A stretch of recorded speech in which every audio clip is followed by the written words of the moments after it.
मुंशी प्रेमचंद का उपन्यास निर्मला। यूं तो बाबू उदय भानुलाल के परिवार में बीसों ही प्राणी थे। कोई ममेरा था, कोई फुफेरा, कोई भांजा था, कोई भतीजा। लेकिन यहां हमें उनसे कोई प्रयोजन नहीं। वो अच्छे वकील थे, लक्ष्मी प्रसन्न थी और छंद के दरिद्र प्राणियों को आश्रय देना उनका कर्तव्य ही था। हमारा संबंध तो केवल उनकी कन्याओं से है, जिनमें बड़ी का नाम निर्मला और छोटी का कृष्णा था। अभी कल तक दोनों साथ साथ गुड़िया खेलती थीं। निर्मला का 15वां साल था, कृष्णा का 10वां। फिर भी उनके स्वभाव में कोई विशेष अंतर न था। दोनों चंचल, खिलाड़िन और सैर तमाशे पर जान देती थीं। दोनों गुड़ियों का धूमधाम से ब्याह करती थीं। सदा काम से जी चुराती थीं। माँ पुकारती रहती थीं, पर दोनों कोठे पर छिपी बैठी रहती थी कि न जाने किस काम के लिए बुलाती हैं। दोनों अपने भाइयों से लड़ती थीं, नौकरों को डांटती थीं और बाजे की आवाज सुनते ही द्वार पर खड़ी हो जाती थीं। पर आज एकाएक एक ऐसी बात हो गई जिसने बड़ी को बड़ी और छोटी को छोटी बना दिया है। कृष्णा वही है, पर निर्मला गंभीर, एकांत प्रिय और लज्जाशील हो गई। इधर महीनों से बाबू उदय भानुलाल निर्मला के विवाह की बातचीत कर रहे थे। आज उनकी मेहनत ठिकाने लगी है। बाबू भालचंद्र सिन्हा के ज्येष्ठ पुत्र भुवन मोहन सिन्हा से बात पक्की की गई है। वर के पिता ने कह दिया है कि आपकी खुशी हो, दहेज दें या न दें, मुझे इसकी परवाह नहीं। हाँ, बारात में जो लोग आए उनका आदर सत्कार अच्छी तरह होना चाहिए, जिससे मेरी और आपकी जग हंसाई न हो। बाबू उदय भानुलाल थे तो वकील, पर संचय करना न जानते थे। दहेज उनके सामने कठिन समस्या थी। इसलिए जब वर के पिता ने स्वयं कह दिया कि मुझे दहेज की परवाह नहीं, तो मानो उन्हें आंखें मिल गईं। डरते थे न जाने किस किस के सामने हाथ फैलाना पड़े।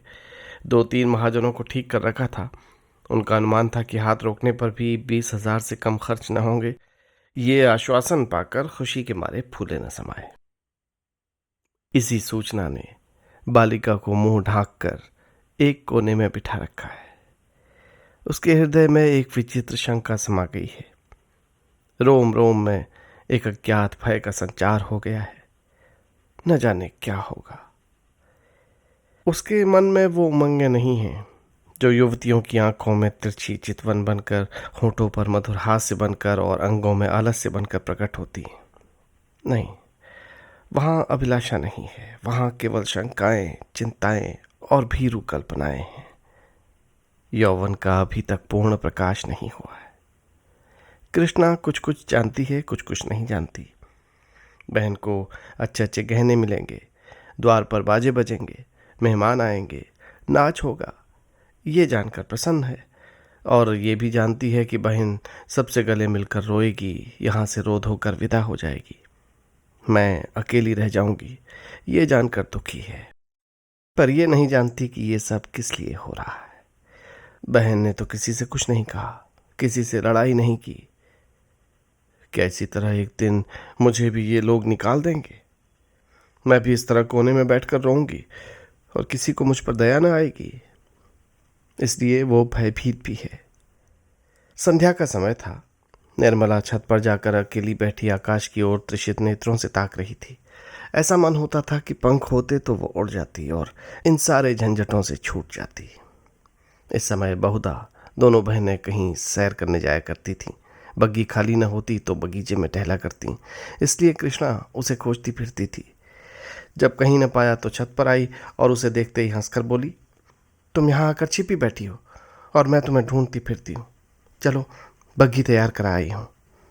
निर्मला ने उदासीन भाव से कहा, तू जा, मैं न जाऊंगी। कृष्णा ने कहा, नहीं मेरी अच्छी दीदी, आज जरूर चलो। देखो ना कैसी ठंडी ठंडी हवा चल रही है। निर्मला, मेरा मन नहीं चाहता, तू चली जा। कृष्णा की आंखें टपटपाईं। कांपती आवाज से बोली, आज तुम क्यों नहीं चलती? मुझसे क्यों नहीं बोलती? क्यों इधर उधर छिपी छिपी फिरती हो? मेरा मन अकेले बैठे बैठे घबराता है। तुम न चलोगी तो मैं भी न जाऊंगी, यहीं तुम्हारे पास बैठी रहूंगी। निर्मला, और जब मैं चली जाऊंगी तब क्या करेगी? तब किसके साथ खेलेगी, किसके साथ घूमने जाएगी बता? कृष्णा, मैं भी तुम्हारे साथ चलूंगी, अकेले मुझसे यहां रहा ना जाएगा। निर्मला मुस्कुराकर बोली, तुझे अम्मा न जाने देंगी? कृष्णा, तो मैं भी तुम्हें न जाने दूंगी। अम्मा से कह क्यों नहीं देती कि न जाऊंगी? निर्मला, कह तो रही हूं, कोई सुनता है? कृष्णा, तो क्या ये घर तुम्हारा नहीं है? निर्मला, नहीं, मेरा होता तो कोई जबरदस्ती निकाल देता। कृष्णा, इसी तरह मैं भी किसी दिन निकाल दी जाऊंगी। निर्मला, और नहीं तो क्या, तू बैठी रहेगी? अरे हम लड़कियां हैं, हमारा घर कहीं नहीं होता। कृष्णा, चंदर भी निकाल दिया जाएगा? निर्मला, चंदर तो लड़का है, कौन निकालेगा? कृष्णा, तो लड़कियां बहुत खराब होती होंगी। निर्मला, खराब ना होती तो घर से भगाई क्यों जाती? कृष्णा, चंदर इतना बदमाश है, उसे कोई नहीं भगाता। हम तुम तो बदमाशी भी नहीं करती। एकाएक चंदर धम धम करता छत पर आ पहुंचा और निर्मला को देखकर बोला, अच्छा आप यहाँ बैठी हैं? ओहो, अब तो बाजे बजेंगे, दीदी दुल्हन बनेगी, पालकी पर चढ़ेगी। ओहो ओहो।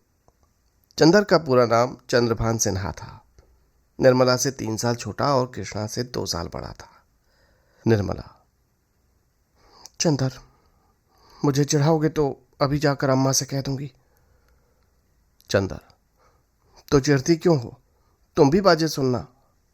हो, अब आप दुल्हन बनेंगी, किसनी बाजे सुनेगी ना, वैसे बाजे तूने कभी ना सुने होंगे। कृष्णा, अच्छा, क्या बैंड से भी अच्छे होंगे? चंदर, हाँ हाँ, बैंड से भी अच्छे, 1000 गुना अच्छे, लाख गुना अच्छे। तुम क्या जानो, एक बैंड सुन लिया तो समझने लगी कि उससे अच्छे बाजे नहीं होते। बाजे बजाने वाले लाल लाल वर्दियां और काली काली टोपियां पहने होंगे, ऐसे खूबसूरत मालूम होंगे कि तुमसे क्या कहूँ। और हाँ, आतिशबाजियां भी होंगी, हवाइयाँ आसमान में उड़ जाएंगी और वो तारों में लगेंगी तो लाल पीले हरे नीले तारे टूट टूट टूट कर गिरेंगे, बड़ा मज़ा आएगा। कृष्णा, अच्छा, और क्या क्या होगा चंदर, बता मेरे भैया। चंदर, मेरे साथ घूमने चल तो रास्ते में सारी बात बता दूं। ऐसे ऐसे तमाशे होंगे कि देखकर तेरी आंखें खुल जाएंगी। हवा में उड़ती परियां होंगी, सचमुच की परियां।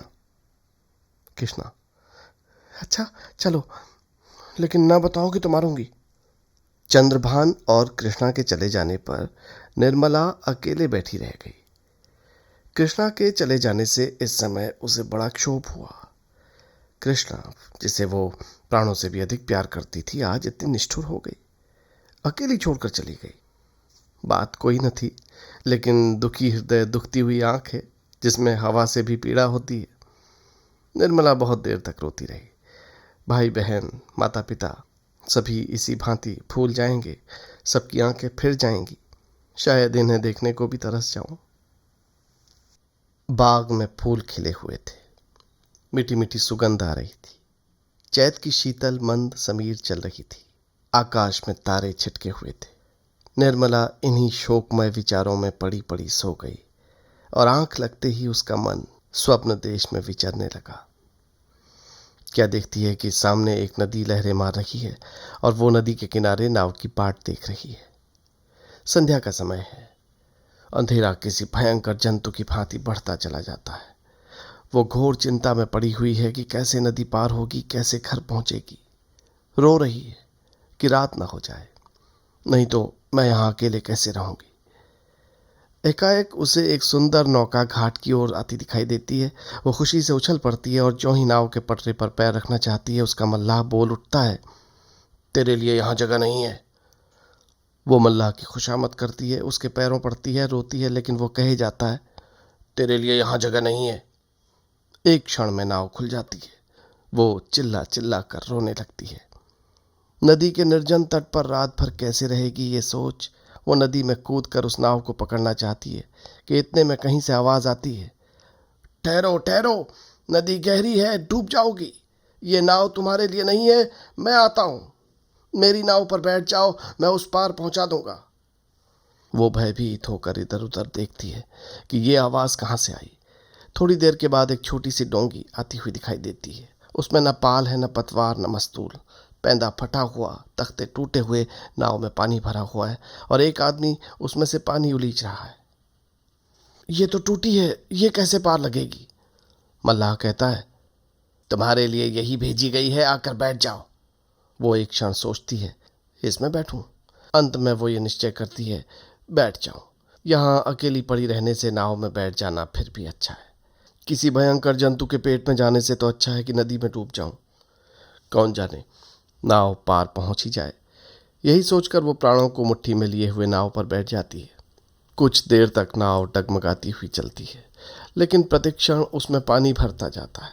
वो भी मल्लाह के साथ दोनों हाथों से पानी उलेचने लगती है, यहाँ तक कि उसके हाथ थक जाते हैं, पर पानी बढ़ता ही जाता है।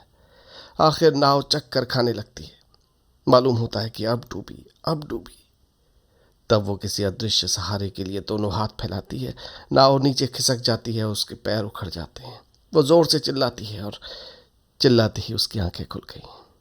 देखा तो माता खड़ी उसका कंधा पकड़कर हिला रही थी। बाबू उदय भानुलाल का मकान बाजार में बना हुआ है।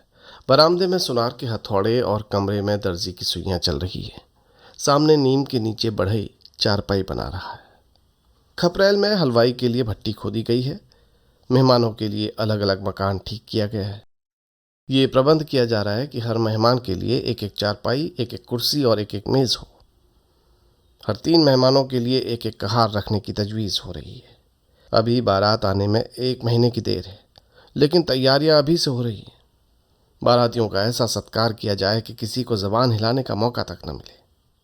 वे लोग भी याद करें कि किसी के यहाँ बारात में गए थे। एक पूरा मकान बर्तनों से भरा हुआ है। चाय की सेट हैं, नाश्ते की तश्तरियाँ, थाल, लोटे, गिलास। जो लोग नित्य खाट पर पड़े हुक्का पीते रहते थे, बड़ी तत्परता से काम में लगे हुए हैं। अपनी उपयोगिता सिद्ध करने का ऐसा अच्छा अवसर उन्हें फिर बहुत दिनों बाद मिलेगा। जहाँ एक आदमी को जाना होता है 5 दौड़ते हैं। काम कम होता है, हुल्लड़ अधिक। ज़रा ज़रा सी बात पर घंटों तर्क वितर्क होता है और अंत में वकील साहब को आकर निर्णय करना पड़ता है। एक कहता है ये भी ख़राब है, दूसरा कहता है इससे अच्छा बाजार में मिल जाए तो टांग की राह निकल जाऊं, तीसरा कहता है इसमें तो हीक आती है, चौथा कहता है तुम्हारी नाक ही सड़ गई है। तुम क्या जानो घी किसे कहते हैं। जब से यहाँ आए हो घी मिलने लगा है, नहीं तो घी के दर्शन भी न होते थे। इस पर तकरार बढ़ जाती है और वकील साहब को झगड़ा चुकाना होता है। रात के 9 बजे थे। उदय भानुलाल अंदर बैठे हुए खर्च का तखमीना लगा रहे थे। वो प्रायः रोज़ ही तखमीना लगाते थे, पर रोज़ ही उसमें कुछ न कुछ परिवर्तन करना पड़ता था। सामने कल्याणी भौएं सिकोड़ते हुए खड़ी थी। बाबू साहब ने बड़ी देर के बाद सिर उठाया और बोले, 10,000 से कम नहीं होता, बल्कि शायद और बढ़ जाए।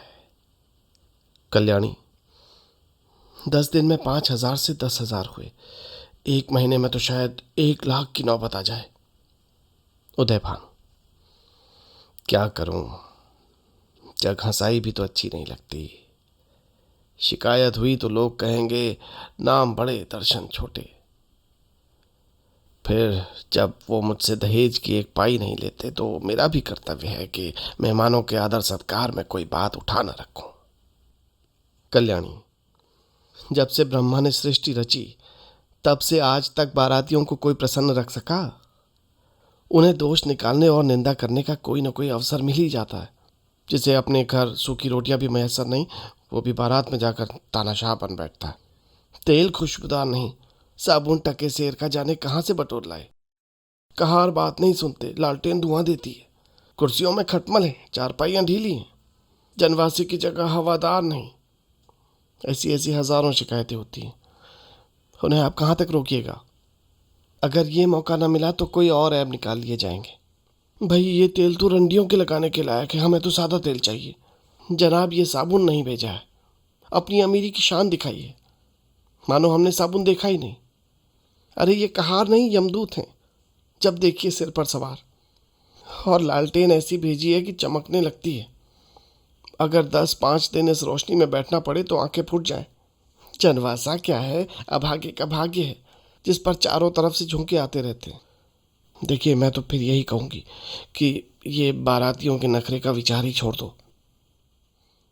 उदय भानु, तो तुम मुझसे क्या करने को कहती हो?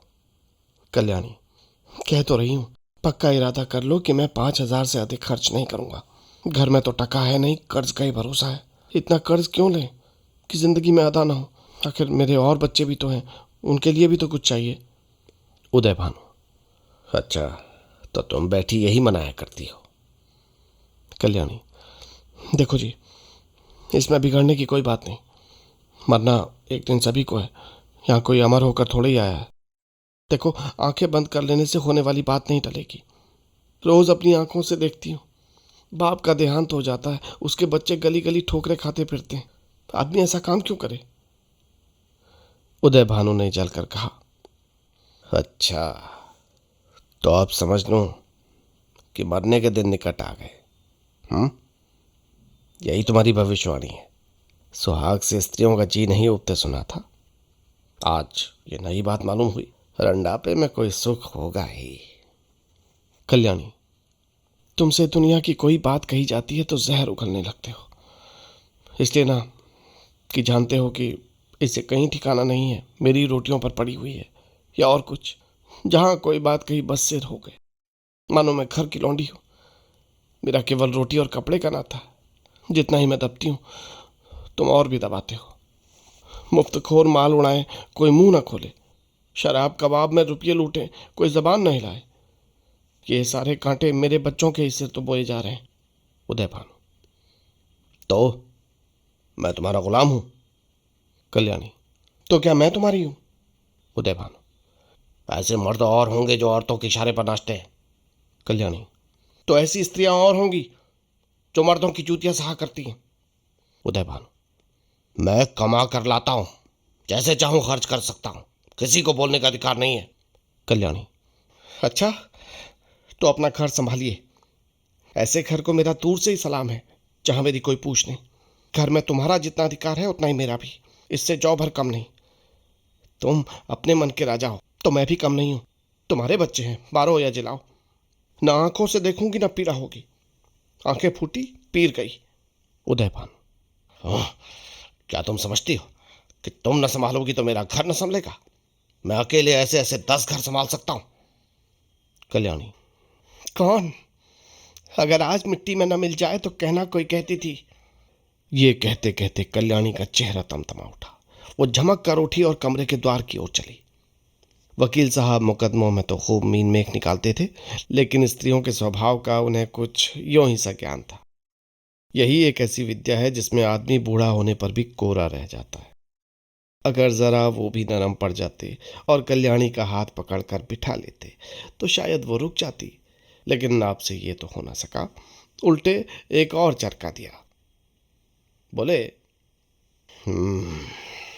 मैके का घमंड होगा। कल्याणी ने द्वार पर रुककर पति की ओर लाल लाल नेत्रों से देखा और बिफर कर बोली, मैके वाले मेरी तकदीर के साथी नहीं है, और न मैं इतनी नीच हूं कि उनकी रोटियों पर जा पड़ूं। उदय भानु, तो फिर कहां जा रही हो? कल्याणी, ये पूछने वाले तुम कौन होते हो? ईश्वर की दृष्टि में असंख्य प्राणियों के लिए जगह है, क्या मेरे लिए नहीं होगी? ये कहकर कल्याणी कमरे से बाहर निकल गई। आंगन में जाकर उसने एक बार आकाश की ओर देखा, मानो तारागण को साक्षी दे रही है कि मैं इस घर से कितनी निर्दयता से निकाली जा रही हूं। रात के 11 बज गए थे। घर में सन्नाटा छा गया था।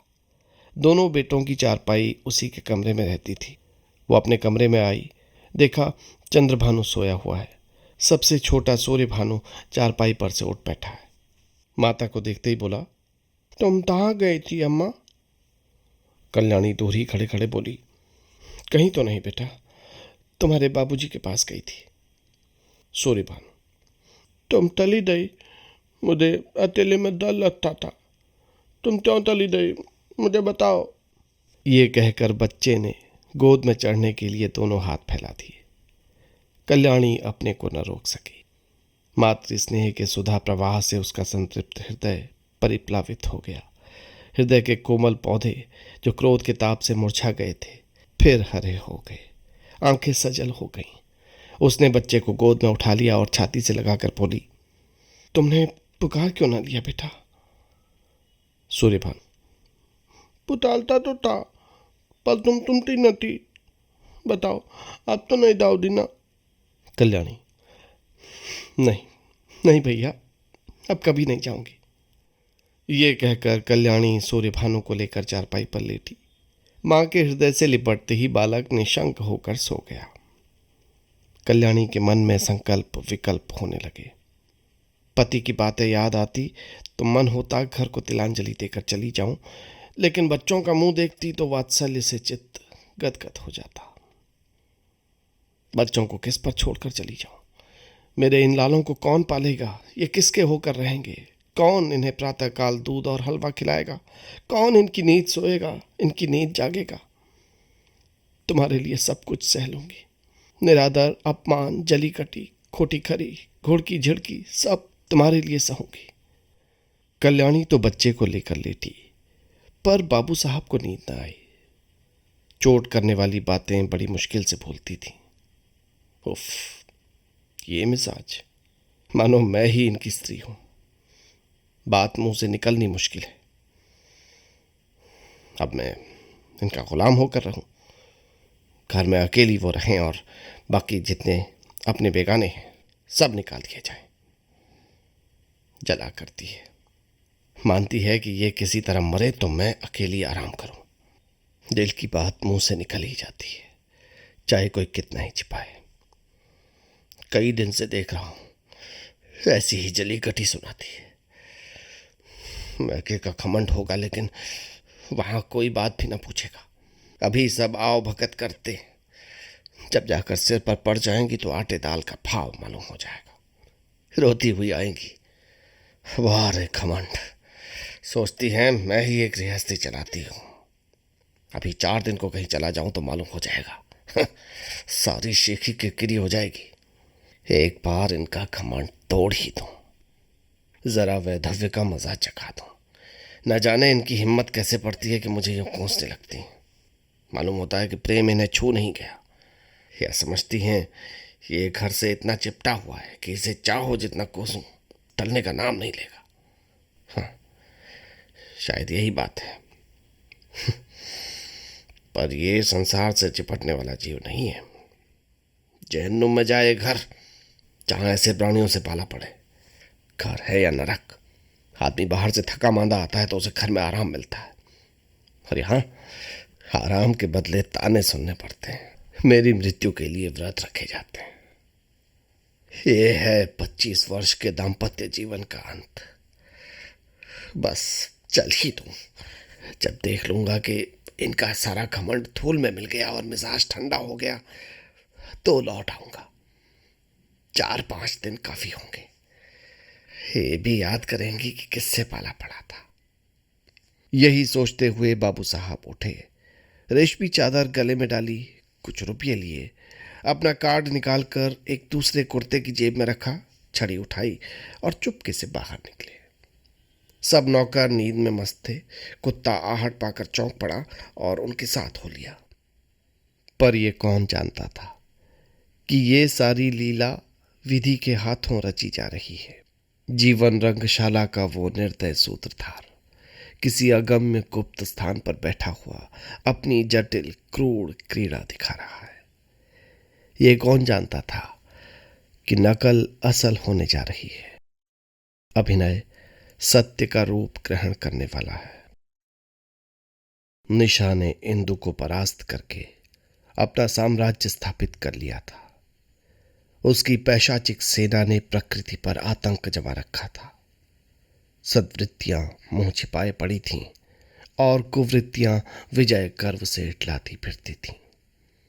वन में वन्य जंतु शिकार की खोज में विचर रहे थे और नगरों में नर पिशाच गलियों में मंडराते फिरते थे।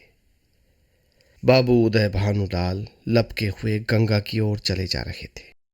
उन्होंने अपना कुर्ता घाट के किनारे रखकर 5 दिन के लिए मिर्जापुर चले जाने का निश्चय किया था। उनके कपड़े देखकर लोगों को डूब जाने का विश्वास हो जाएगा। कार्ड कुर्ते की जेब में था। पता लगाने में कोई दिक्कत न हो सकती थी। दम के दम सारे शहर में खबर मशहूर हो जाएगी। 8 बजते बजते तो मेरे द्वार पर सारा शहर जमा हो जाएगा। तब देखूं देवी जी क्या करती हैं। ये सोचते हुए बाबू साहब गलियों में चले जा रहे थे। सहसा उन्हें पीछे से किसी दूसरे आदमी के आने की आहट मिली। समझे कोई होगा, आगे बढ़े, लेकिन जिस गली में मुड़ते उसी तरफ वो आदमी भी मुड़ता था। तब बाबू साहब को यह आशंका हुई कि ये आदमी मेरा पीछा कर रहा है। ऐसा आभास हुआ कि इसकी नीयत साफ नहीं है। उन्होंने तुरंत जेबी लालटेन निकाली और उसके प्रकाश में उस आदमी को देखा। एक बलिष्ठ मनुष्य कंधे पर लाठी रखे चला आता था। बाबू साहब उसे देखते ही चौंक पड़े। ये शहर का छटा हुआ बदमाश था।